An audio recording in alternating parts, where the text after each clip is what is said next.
शहर में एक कारखाने में नौकरी किया करता था, लेकिन शहर में वायरस फैलने की वजह से उसका कारखाना बंद हो जाता है और उसकी नौकरी चली जाती है और मजबूर होकर वो वापस अपने गांव चला जाता है।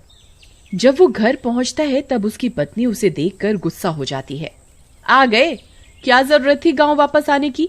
कुछ दिन वहीं शहर में इंतजार कर लेते तो कोई दूसरी नौकरी मिल जाती। आ गए मुंह उठाकर वापस गांव।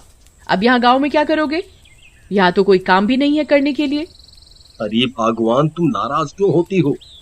हम यहीं गांव में खेती करके अपना गुजारा कर लेंगे। नहीं नहीं, यहाँ गांव में खेती करने से कोई फायदा नहीं होता। तुम चुपचाप वापस शहर जाओ और वहीं रहकर खूब सारा पैसा कमाकर मुझे भेजो, ताकि मैं अपने सारे शौक पूरे कर सकूं। तभी उनकी ये सारी बातें उसकी सास सुन लेती है और बाहर आती है। क्यों रे बहू, तुझे शर्म नहीं आती? मेरे लड़के के घर आते ही उस पर चढ़ गई।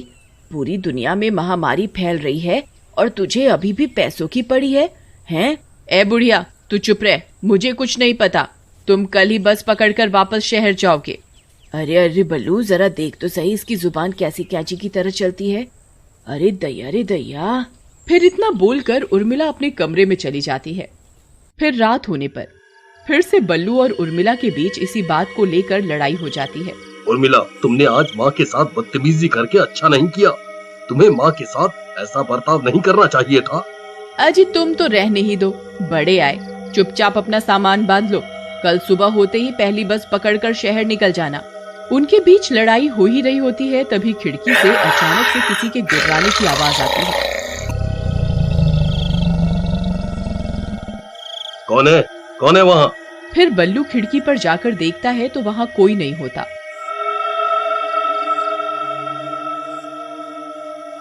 फिर जैसे ही वो खिड़की से बाहर की ओर देखता है तो वो हैरान रह जाता है। वहाँ बाहर मिट्टी में बड़े बड़े पैरों के निशान दिखाई देते हैं। वो किसी इंसान के नहीं होते। अरे दैया, ये किसके पैरों के निशान है जी? ये तो बहुत बड़े बड़े हैं। ये तो किसी वनमानुष के निशान लगते हैं। तुम्हारा दिमाग खराब तो नहीं हो गया? वनमानुष जैसी कोई चीज नहीं होती, वो सिर्फ किस्से कहानियों में ही होते हैं। फिर इतना बोलकर वो दोनों सोने चले जाते हैं। तभी उर्मिला को किसी के गुर्राने की आवाज आती है। डर के मारे उसकी नींद खुल जाती है। तभी उसकी नजर खिड़की पर पड़ती है। बाहर बहुत अंधेरा होता है। उसे खिड़की में दो पीली पीली आंखें चमकती हुई दिखाई देती हैं। उन्हें देखकर वो डर जाती है। अजी बल्लू जी, उठिए ना, देखिए ना, खिड़की पर कोई खड़ा हुआ है, वो मुझे ही घूर रहा है। फिर जैसे ही बल्लू उठता है और खिड़की की ओर देखता है तो उसे वहाँ कोई दिखाई नहीं देता। अरे भगवान, वहाँ तो कोई नहीं है। सो जाओ, मुझे कल शहर के लिए निकलना है। फिर इतना बोलकर बल्लू सो जाता है, लेकिन उर्मिला रात भर सो नहीं पाती और उसकी खिड़की की ओर ही देखती रहती है। फिर सुबह होने पर बल्लू शहर के लिए घर से निकलता है तो उसे घर के बाहर वही पैरों के निशान दिखाई देते हैं। अरे देखिए ना, मैंने आपको कहा था ना, रात में हमारी खिड़की पर कोई था।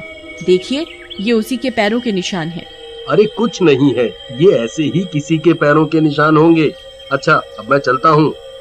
अरे नहीं नहीं बल्लू जी, आप कहाँ चल दिए? मैं आपको कहीं नहीं जाने दूंगी, आप मेरे ही साथ रहेंगे। पहले इन पैरों के निशान का पता लगवाइए, ये जरूर किसी शैतान के हैं। फिर बल्लू अपने दोस्त को साथ लेकर उन पैरों के निशान का पीछा करता है, लेकिन कुछ दूर जाते ही वो निशान एक पेड़ के पास जाकर अचानक से गायब हो जाते हैं।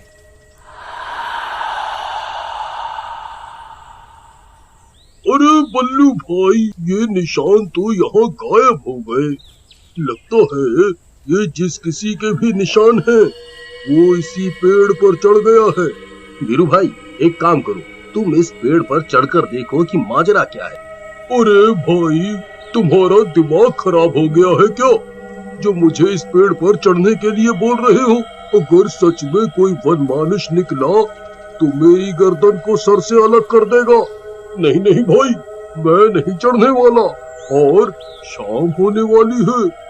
जल्दी यहाँ से निकल लो, कहीं सच में वो वनमानुष नीचे ना आ जाए। फिर वो दोनों वहाँ से चले जाते हैं।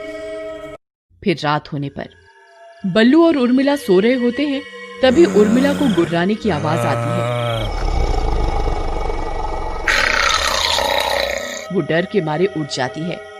फिर वो खिड़की पर झांक कर देखती है तो वहां कोई नहीं होता। फिर उर्मिला टॉयलेट यूज करने के लिए घर से बाहर जाती है। तभी तेज चीखने की आवाज आती है। चीख की आवाज सुनकर बल्लू की नींद खुल जाती है। कौन है? अरे उर्मिला, तुम कहाँ चली गई? हे भगवान, अब इतनी रात गई, ये कहाँ गायब हो गई? फिर बल्लू रात को उसे ढूंढने निकल पड़ता है। वो पड़ोस के घर का दरवाजा खटखटाता है। अरे भाई, उर्मिला तुम्हारे घर आई है क्या? अरे नहीं भाई, भला इतनी रात है, तुम्हारी पत्नी मेरे घर क्यों आएगी? हाँ? फिर बल्लू रात भर उर्मिला की तलाश करता है, लेकिन उसे उर्मिला का कोई पता नहीं चलता। फिर सुबह होने पर बल्लू वीरू के घर जाता है। अरे वीरू भाई, अनर्थ हो गया। कल रात से उर्मिला का कोई अता पता नहीं है भाई। पता नहीं वो कहाँ चली गई।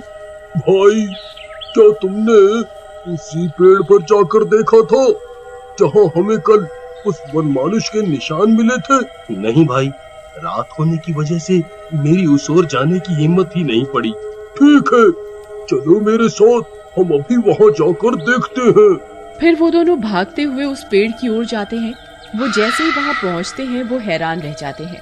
उन्हें पेड़ की डाल पर उर्मिला सोती हुई दिखाई देती है। अरे नास मिटी, यहाँ पेड़ के ऊपर चढ़कर क्यों सो रही है? घर का पलंग छोटा पड़ गया क्या? चल जल्दी उठ।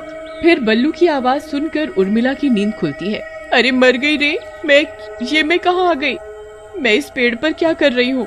बेवकूफ औरत, ये तो तुझे ही पता होगा ना कि तू इस पेड़ पर क्या कर रही थी रात भर।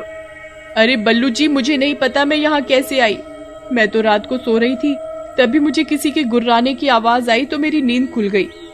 फिर मैं जैसे ही घर से बाहर आई तो एक वनमानुष मेरे सामने खड़ा था। फिर मैं बेहोश हो गई। उसके बाद मुझे नहीं पता। अरे मर गई रे, इसका मतलब वनमानुष सच में है? अरे भाभी, बाकी की कहानी घर चलकर बताना। अभी जल्दी से पेड़ से नीचे उतरो।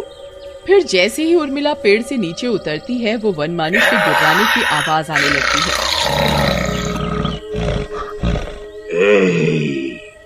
ये मेरा शिकार है, इसे यहीं छोड़ दे, नहीं तो तेरा सर धड़ से अलग कर दूंगा। अरे मर गए रे बल्लू भाई, इस पेड़ पर तो सच में कोई शैतान है। अब क्या करें? डरो नहीं, ये दिन के वक्त इस पेड़ से बाहर नहीं आ सकता। गांव वालों, रात होने दो, फिर मैं किसी को जिंदा नहीं छोड़ूंगा। अरे भाई, अब क्या करें? रात होते ही ये कमबख्त हमें नहीं छोड़ेगा। एक काम करो, उर्मिला भाभी को इसके हवाले कर देते हैं। अरे नास मिटे, कमबख्त मुझे यहाँ मरने के लिए छोड़कर जाना चाहता है। खबरदार अगर फिर से ऐसी बात कही तो।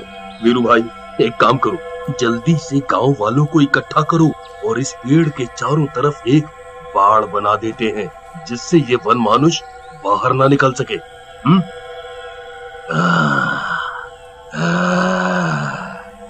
गांव वालों, तुम मुझे नहीं रोक सकते। रात होते ही मैं एक एक को चुन चुन कर मारूंगा। हाँ भाई, वीरू भाई सच कह रहे थे। इस पेड़ पर जरूर वनमानुष का वास है। चलो, हमें जल्दी ही यहाँ एक बाड़ बनानी होगी।